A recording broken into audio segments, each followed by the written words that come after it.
Well, hey everybody, West McDonald here, the founder of GoWest.ai, and excited to have you on another episode of Business AI Live. And this is officially our third episode.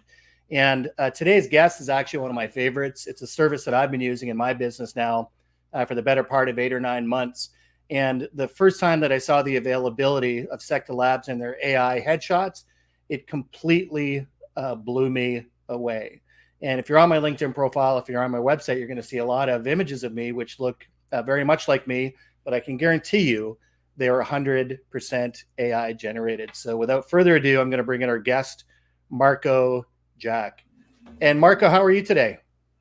Hey, Wes, nice to see you. Thanks for bringing me in. Yeah. I'm doing good. How are you doing? Oh, I'm great. And so nice to actually be able to speak with you, right? It's kind of one of those things when you've been a customer for a long enough time, you kind of see the thing, you actually get to see one of the people that are the pioneering spirit behind it. It's an exciting day, right?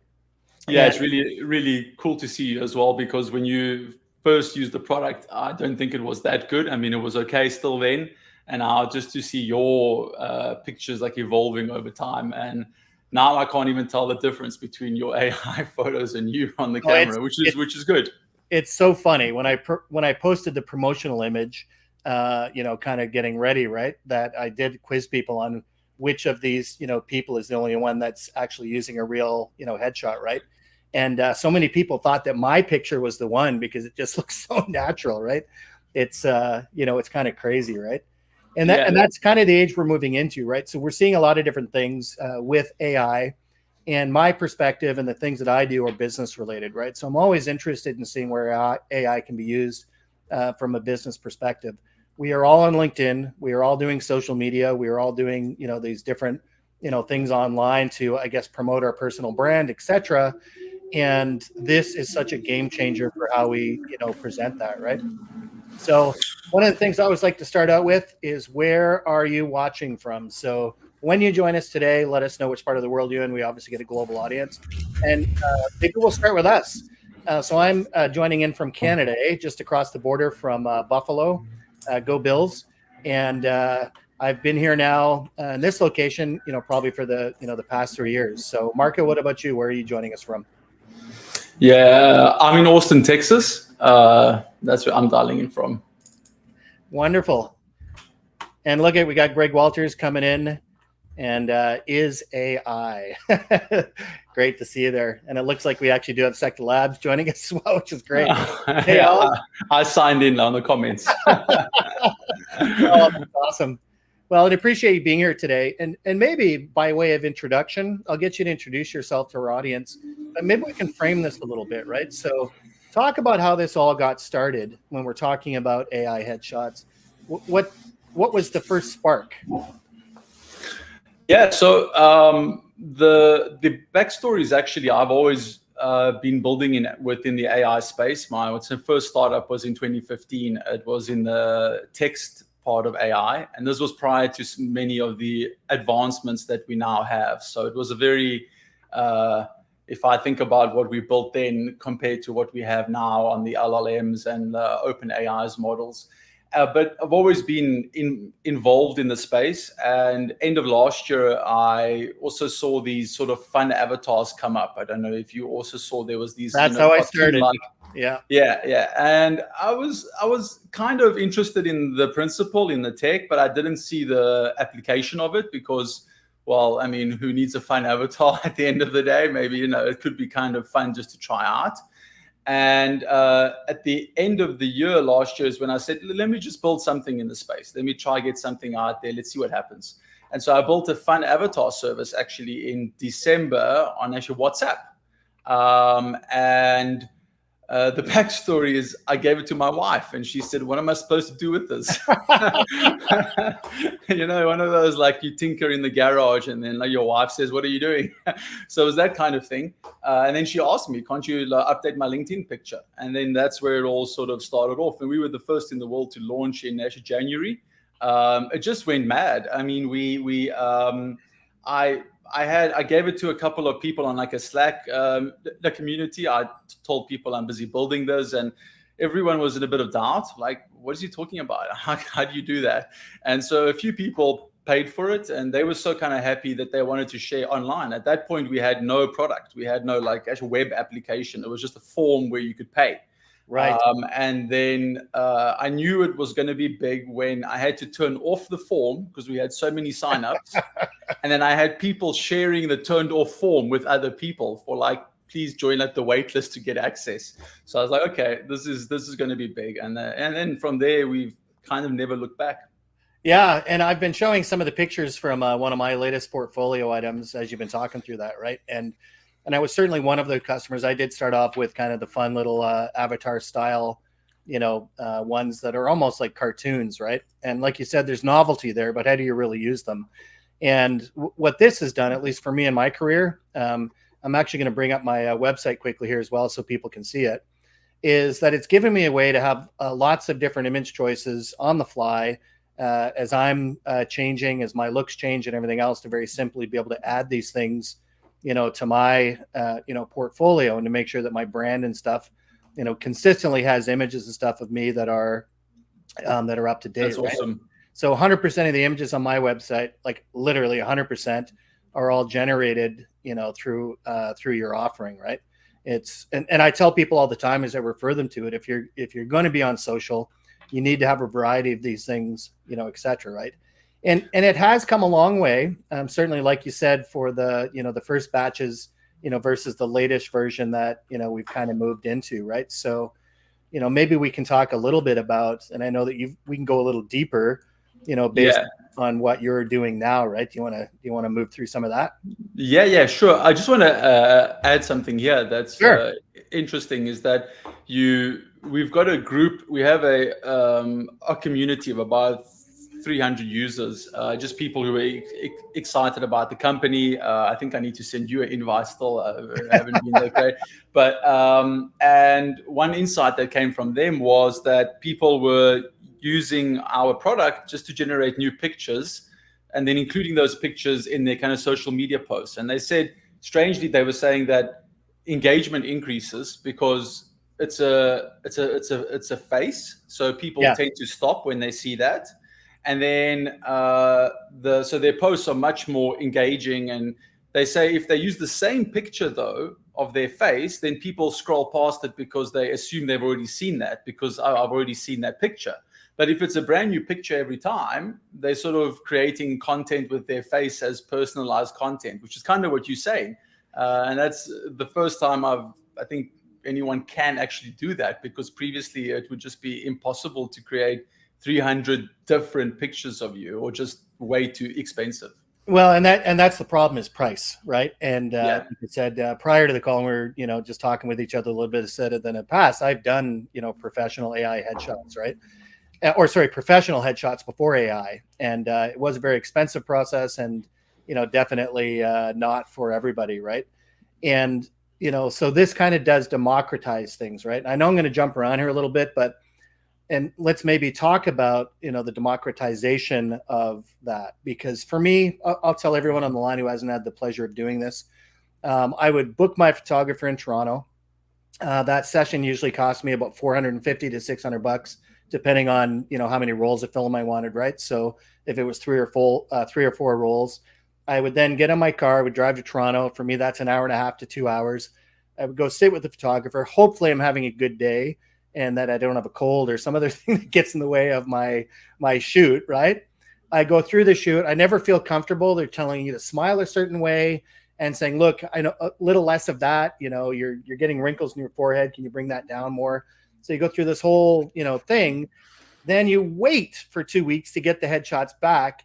And maybe out of a few rolls of film, you get close to a couple hundred pictures, and only 2 of them are actually pictures that you would use. So rant done. It's an awful experience for the person that's sitting through that, right? But with what you do at SECTA, it was so easy. It's like, hey, just give us 25, 35, 40 selfies, right? Go through your roll, get those selfies, put them into the model, and we can train it that way. And that blew me away. And I think that the time that it actually took it to get the images back was less than an hour, right? I don't know what the average times are, like how, if it depends on how busy the queue is. Yeah, it's about that much. Depending how busy we are, sometimes we spike. But even when we're getting like 1,000 orders in an hour, we'll be able to process them within 2 hours. Yeah, 2 hours to 3 hours. It's bonkers. So I'm gonna put this back in for 1 second, but as I was showing kind of my own gallery, right?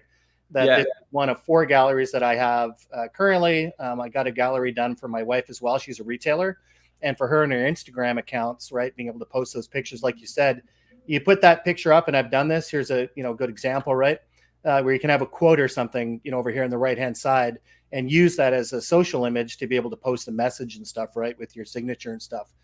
For my wife in retail, those probably get, when she does an image of herself, based on one of your pictures, she probably gets 4 to 5 times as many views on that post than she does on just, posting a picture of one of her, products or whatever, right? So what I'm going to do now is jump into something that I think, as we talked earlier, right, that, what's the expression? You ain't seen nothing yet. So maybe I'm going to jump over here and give you control now of your screen. Yeah. So I think maybe a little bit of a backstory, because you're kind of showing your outcome, and this is what's in the back end on our side. And there's quite a bit more that's going into this page, but these are your uploads for that particular account, right? And so what you see here is under each image there's a score, and we're actually scoring your uploads as we go. And if I open up actually one of these, this one is not that great, to be honest. If I was to look at it, I would say this one isn't that great. And that isn't about you. It's just that the actual lighting on this particular picture is very different. Yeah. It could be like undersaturated or oversaturated. This is one of the problems which we needed to fix early on, which is like, is your skin tone consistent across your pictures? Not because your skin tone is different, but because the camera that took the pictures is changing the skin tone, or you're in like a nightclub. That happens all the time, if you won't believe it, like artificial light on people's faces. So there's so much that's gone into this, and I think this part, in a way, is our kind of secret sauce, because this is what enables us to create like authentic AI, as we call it. That's how we're trying to position our company, and that's really our primary kind of focus, is say, what does it look like if a camera took a picture of you? Not like a younger version of you, or a or like a retouched version of you. I mean, it's like, and this actually came from talking with some photographers, because I didn't do headshots. So I interviewed like 10 or 15 of them. And one interesting insight that came from them was they're saying, people, when they come to me for like a professional picture, what they want is they want themselves. They want to be authentic, but they want like 10% more. So just themselves, just 10% better, as if they were on like a holiday. They were on a vacation for 2 weeks, and they were eating well, they were exercising, they had some sun, they're feeling good.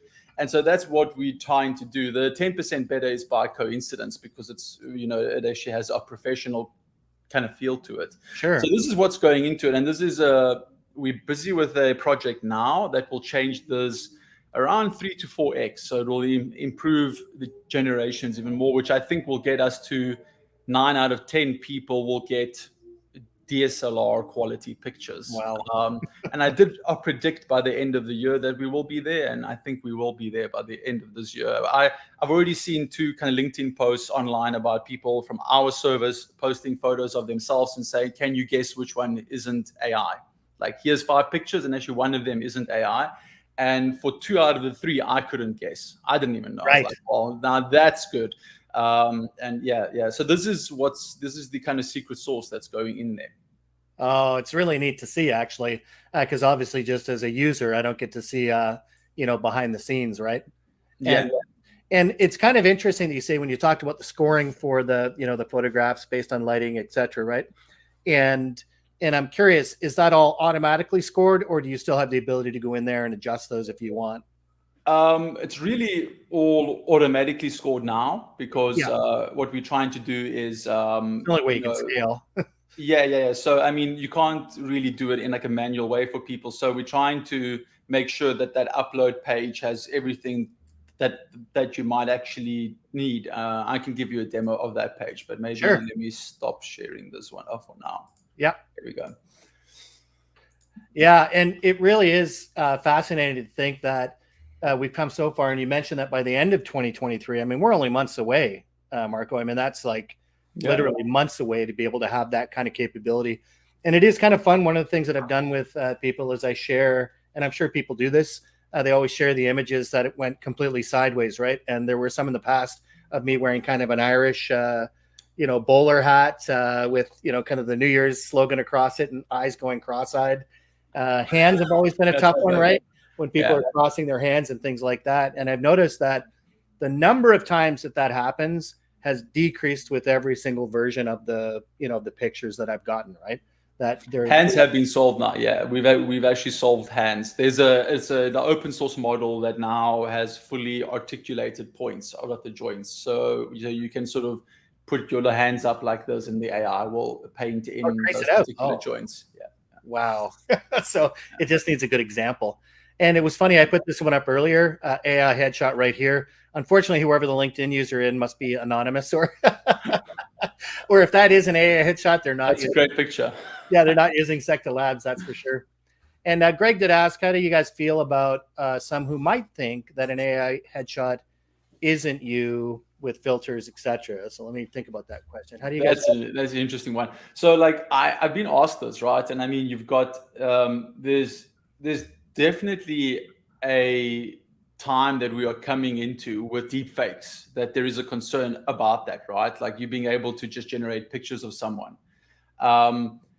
With respect to the service that we give, right? So let me just start there, which is that we're trying to give you these pictures as if a camera took those pictures of you, right? Yeah. When digital cameras came out, actually the purists, the people who are all about film cameras, were saying that digital cameras are not representing people in the correct way. The color, the skin tone, it's not an authentic image of them. Film is the only way to go. So I think there's not that much of a leap to say it's just another technology, just like the digital camera was and the film camera was, right? So prior to the film camera, people would paint pictures of you and they might say, well, this is the correct way to actually do that. What is a camera doing?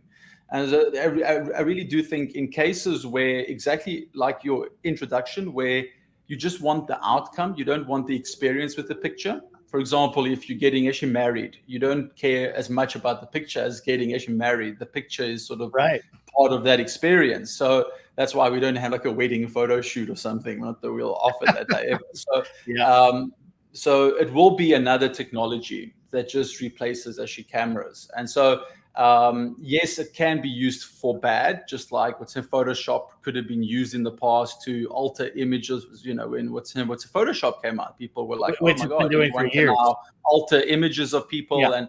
And so because it is cheaper, quicker, easier, there is possible cases where it can be used for bad. Our service is constrained like in that way, so you can't create nude pictures of someone. Right. Let's say. Yeah, and I think I like the examples you give of sort of the past technologies, and I talk with people about this all the time, right? We have technology hesitancy, and from the very first time that they were actually taking photographs on basically silver glass plates, right? That there were those in the early days that didn't want their pictures taken because they thought it was actually capturing part of your soul, that a photograph was actually taking something from you, right? And then fast forward to the digital age. I had a Canon Sure Shot. I think it was a Canon Power Shot, one of the very first digital cameras. It was a big square unit, and I think the resolution was 480 by 600 or something, right? So the resolution was terrible. But I can remember the shock even then when it wasn't on film stock, right? So what you say is absolutely true. The big one that you mentioned is obviously all the stuff that we've done to alter photographs throughout the years in any way that they could come up with the tomfoolery, right? So in films, oftentimes it was blue screens, obviously with George Lucas, advancing the technology so that we're starting to use that in cinema and stuff today, and it would never go away, right? It's there for good. And I think this is just that, like you said, that next natural progression. I think it's just a question of time, before people kind of get comfortable with it, right? Because it's certainly not going away. You did speak. And sorry, go ahead. Yeah, I mean, the general trend, as you can see with all technology, even from like the printing press, is right that the means of production, so being able to create something, is just will always become cheaper over time and quicker, and the quality will improve. And at the beginning, the quality is going to be bad.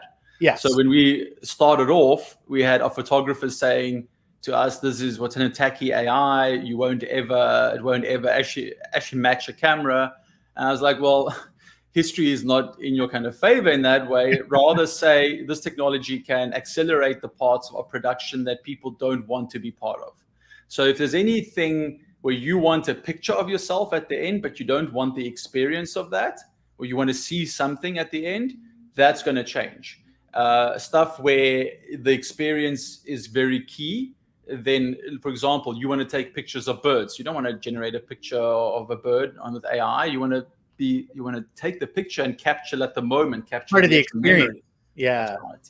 Yeah. So that's the difference which I make, is that the means of production. And I think things like a commercial print will change quite a bit. What's in a product shots? There's already a couple of startups doing that. So because taking 400 of your products, putting it out on like a table with a background, getting a photographer to come in, taking all of those, and then trying to edit the backgrounds. I mean, it's very expensive, very time consuming, etc. I was actually, I've got a guest who's coming on next week. I'll show that at the end of this one. But they actually do digital identity stuff like you're talking about for, being able to see how things work on products and everything else. And they were using Midjourney and a couple of other things to put these things together. And I was almost shocked and in disbelief, right? Seeing the potential packaging of products and different things that were set up. It just completely blew me away, right? We're definitely headed in that direction. And I'm glad you made that distinction, because really, the experience of something, taking a picture of a bird, for me, it's fishing, right? Like I love getting pictures when I'm, fishing and looking at those, because it brings up the memory of that experience, right? So you can share the story. But my LinkedIn profile, I don't care.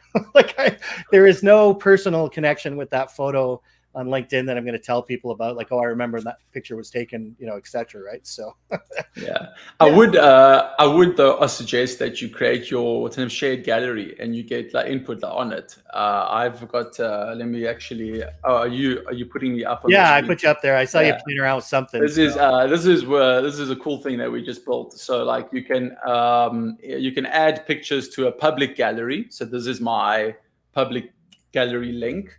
And sort of people can help you choose a kind of favorite picture, right? Actually, this one here was my favorite. Yeah. And I had 5 thumbs down. And it was this was my profile picture. And this one, I think, one person gave a thumbs down, but this one had multiple thumbs up and stars. So now that's my new profile picture. And is that something cool. Everyone can do with the offering now? Could I? Everyone can do this now. Yeah, it was a cool little feature that people asked for. How do I share this with my friends and family so they can tell me which one to choose? And I thought I wouldn't personally get that much value because I had a picture that I liked, but it was cool to see what other people are perceived. I love it. It's the pointy ears. That's a good one. So I didn't even see those. You know what? It's funny though, because I guess they feel that it's kind of you, right? I don't think I'm mistaking you for Spock, but I love this. I'm gonna try this out right away, because my wife is the one that I go to, take her through the pictures, move through it, right? Which is one person that can do that. But someone that I shared your site with and said they need to get their headshots done, they did. And then they ran into an interesting conundrum. When they went to someone that was very close to them to ask if they could get some help, they said it freaked them out too much. They weren't comfortable doing it. So they had to go to somebody else in their family to be able to get them to help them move through it, right? It was just a little too shocking for them, I guess, the technology curve, right?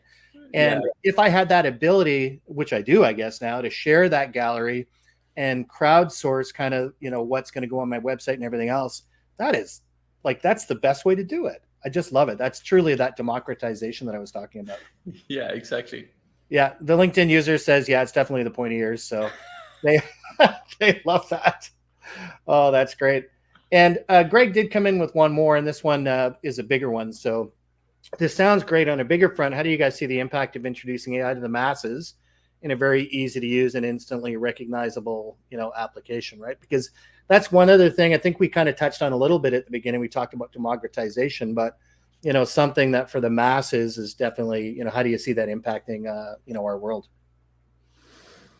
How do I see it impacting the world? Well, I mean, like, it does come back to what I said in a way, which is that what you needed an expert to do, or what you needed specialized kind of software to do, you'll be able to do that on your own, right? So you could always change the background picture. You could always go into your a picture of yourself and change out the background. Sure. But now that can be done in a very quick way, right? So like, maybe the one feature that you didn't show in your gallery, but I'll show that quickly here, which is that, I don't know if you want to throw that up quickly, Yep. but basically you can choose any picture art, and you can change out the expression or like the background. And so this one here, I'm going to make myself smiling in this picture. Oh, and yeah. then I'll generate that. It'll take like a minute or two, so I'll stop that now. But that's the answer to the question is all of these things that were more difficult to do, the average person will be able to do without any technical expertise. And so you're seeing the same thing, I think, on the text side, right? The LLMs now, whereas you previously needed an expert to guide you through fixing your car engine, potentially, right? Now you'll take a picture of the car engine and the AI can guide you a bit. In some cases it will fail, in some cases it'll succeed. And to me, that's a great thing, because it brings the bottom up for everyone. Everyone can do more, even if they don't have the economic situation. And that's even with something as simple as kind of headshots, right? People coming to us and they say, I never would have done this because I wouldn't have paid $300 to do this. And it seems like that big a deal. And now that I've done it, I'm so glad I've done it, because I feel good about my profile, or I'm trying to find a job. And so it does enable more people to have something, just like what technology's done. And again, the downside is that it can enable bad actions as well. Yeah, and what technology doesn't allow for bad actions, right? I mean, people always figure out a way. But I want to, sort of really resonate on that one point that you brought up, which is for a lot of people that can't necessarily afford, to have that kind of personal brand with those quality pictures is now available to those people, right? I've got two kids that are, one's in high school, the other one's in university, right? My son who's in university is going to be entering the job market very soon. And he does not have any pictures, which would be, in my opinion, good for a LinkedIn business profile, right? But thanks to a tool like this now, he can, on his budget, on a student budget, be able to do that. So that's one of my favorite things about this. It could just be the Canadian in me, just trying to bring, more things to more people. But we always joke about being socialists, which we're not, people. But it does open up that ability for the social, for more people to actually experience, which I absolutely love. Hey, listen, in respect for your time and that of our audience, we're coming up on the, the bottom of the half hour, which we've had together. I can't thank you enough. People can find you at SECTA.ai. I will bring up the page, and maybe you can just speak a little bit to the what people can expect when they're going to be using your services for the first time. I really got to change that picture on the homepage. Hold on, let me change it back. I love this. Yeah. Yeah. So what happens Okay. when people come here for the first time? What's the next step? Oh, they just click on get started, and then so if you click on that, you'll see like the next page. This is sort of our main page where we just try to explain, all that we're doing. I think we could definitely do a better job of showing more about the stuff we've done. That is an actual count, by the way. That is actually live. So that updates all the time. That isn't fake. Wow. And yeah, just basically click on the button, get your headshots, upload photos. By the way, you actually mentioned something about photos of kind of selfies. So any picture is now good, just as long as you are in the picture. So it isn't just. Can that have other people in it too? So if there was a couple people. Right. Oh, yeah. That's a game changer. As long as you are in the picture, it's good. And we're busy building an iOS app that's coming out in like a month or two. And that app will scan your camera roll for you. So you don't even have to upload pictures. You just say, scan camera roll, and then it's start, and then done. Well, that's how it's going to work. These advancements are absolutely incredible. And I certainly encourage people to visit SECTA.ai. Of course, you can reach out to me as well. Like I said, I'm into probably my fourth or fifth iteration of the headshots, and I can personally highly recommend them, to anybody that's out there. For everyone that has tuned in today, I want to make sure that you do join us. Just let me see if I can bring it up here. Next week, October 31st, we do have Kevin Ellison coming in, and this will be another great interview for those that work in the Office Equipment channel. You will know Kevin from being at AIS, and they have dived into using AI for their business and for their practice with their customers more than anyone else that I've seen in this space. So, really excited about that. And any final thoughts before we get out of here today, Marko? No, just like to thank everyone for attending, and keep your eyes peeled. There's going to be some cool things coming. That's great. And Greg Walters says great application as well. And Carrion came in and said democratizing a good first impression. Absolutely love it. So for everyone that's joined us today, cannot thank you enough. Be sure to join us next week. And as I always say, until next time, keep learning. Thanks, everybody. Bye-bye, everyone. Thank you.